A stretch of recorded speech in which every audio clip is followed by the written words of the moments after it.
In this video, I'm going to be showing you how to scan a QR code on Brawl Stars. It's really easy to do.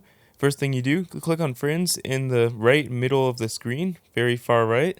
Click on My QR code, and you can actually see your QR code here. Now, once you've done that, you can either screenshot yours and send it to somebody, or if you're trying to scan somebody's QR code, all you need to do is you actually just want to go over to the option that is called Add Friends, and you can actually click on the Scan QR Code option, where from here you can actually scan on someone's QR code, or if you don't want to scan theirs and they just sent you it in a text message, you just go to your photos like so, where from here all you need to do is you actually just want to go on this QR code. You have a screenshot here, you just hold on it like so, and click on Open in Brawl Stars.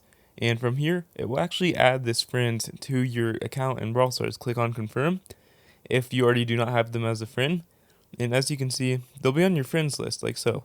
And yeah, that's how you scan a QR code. It works the same way for all games. You just hold on it in images, or you can use this Add Friend Scan QR code option. Subscribe if this video was helpful.